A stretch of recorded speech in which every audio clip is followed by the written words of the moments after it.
Welcome in, Bears fans and fans of Most Valuable Podcasts. My name is Mike Rankin, and I'm back again doing a Bears post-game review, I guess you can call it. I don't know why I'm still doing these things, because at the beginning of the season, I committed myself to it, but now, 2-7, looking at a really death straight in the face after Dr. Death of Mark Trestman. We'll get to him in a minute. The Chicago Bears are a putrid franchise at the moment, coming off of a 36-10 loss against the Tampa Bay Buccaneers. My gosh, what were we thinking that this Bears team could have been better than whatever they were after their win against the Minnesota Vikings? They were kind of labeled as the best 2-6 team in the history of all time, right? They beat a top team in Minnesota on Monday night at home. Jay Cutler comes back, plays well. He's got this inspirational spiel going during halftime or whatever the case was. There's leadership qualities shown by him for the first time in I don't know how long. Whatever. I'm not in the locker room. I can't say anything about that. But the fact of the matter is, a week after the bye, they lose to a team in Tampa who had 3 wins and didn't have a home win all season, and you just totally got embarrassed by guys like Chris Conte and this defense that was ranked like 24th, were they, in all of football, and they scored 10 points. One on a 54-yard field goal by Connor Barth that came 3 points, and the other 7 came from a Hail Mary as seconds expired before halftime. Congratulations. That's impressive. I just want to talk about some things, and I don't want to really get into this game as much because you all saw it.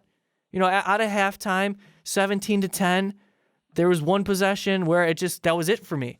Jameis Winston escaped the rush, did this miraculous thing with his feet, eluded Leonard Floyd, and then tossed one down the middle for an open man, beat Tracy Porter. What else is new downfield?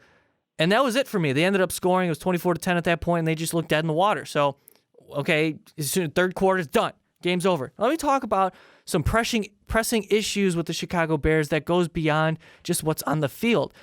Let's not even mention that Kyle Long hurt his leg and he's out for the rest of the season, most likely. Let's not mention that Dowell Logan shied away from the run game where Jordan Howard was dominant early through the first quarter and a half. He had like 80 yards rushing, but they decided, no, let's play action fake and have Cutler throw out of the back of the end zone. Yeah, let's do that. That seems like a good idea. I want to talk about some pressing issues within this regime. Can somebody explain to me why all of these players are getting hurt so consistently under John Fox? And this goes to his history as a head coach. This happens a lot. And for those who don't really know, John Fox makes it a point to practice without pads like more often than not. And maybe the lack of contact in practice has something to do with all the injuries issues. But I don't know. That's just something to keep an eye on. But there's so many injuries under John Fox. It's ridiculous. And I bring up John Fox because there has to be some sort of change here. He's reminding me of Mark Trestman. Post-game press conferences.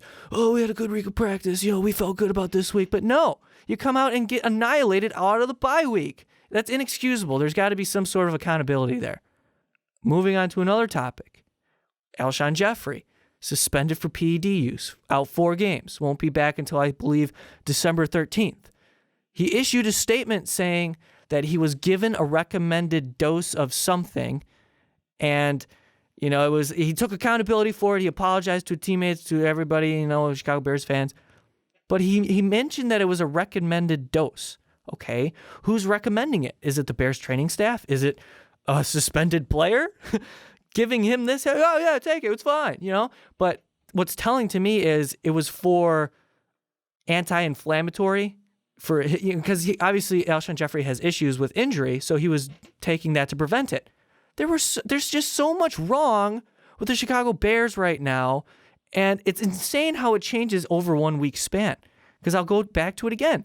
Out of the bye, you looked for something. You looked like, wow, this Bears team is on the verge of being relevant somewhat, and kind of, right? But no, they're back to reality, and the reality is they're terrible. This terrible franchise is run by Ryan Pace, who we only see once or twice a year, and there's a reason for that. John Fox is in control, total control, and he's always there at the press conference. He's the voice of the Chicago Bears, and is that what you really want?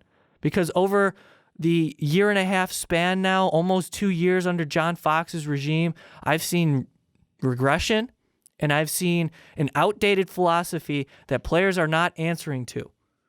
There's also reports by Mike Freeman of Bleacher Report saying that he was texting players and their responses were that the locker room is against Jay Cutler and that the preparation level of Jay Cutler wasn't up to standards of what, it wasn't good. It was embarrassing was the quote. You can check it out.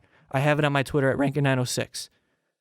Okay, now, Zach Miller was on 670 The Score, and he said that those reports were BS, and of course he's going to protect his quarterback by saying, his preparation level was adequate.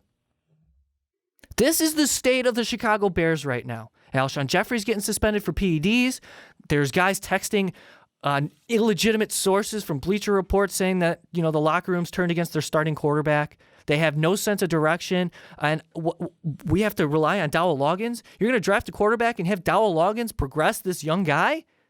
So what it seems to me is that this Chicago Bears organization is taking 2 steps backwards and not even a step forward, maybe a half a step forward. It's just disgusting right now. And we haven't seen an interesting or meaningful Bears game since 2013. Wrap your brains around that. It makes me sick. Thank you guys for checking out this disappointing, another one, Bears reaction video that ended in a loss. The Bears lost again, whatever. I don't care. It doesn't matter anymore because I want this franchise to fail so much that there has to be some major change. There has to be some kind of change. I need to see it. Check out our Patreon down below. It's important to us. We'll entertain you more so than we already do. Follow us on Instagram and Twitter and Snapchat at Most Valuable Pod. Subscribe to us on YouTube, Most Valuable Podcast. I'm at Rankin906. Stay tuned for more Bears coverage on Behind the Pen later this week. And as always, we will see you all next time.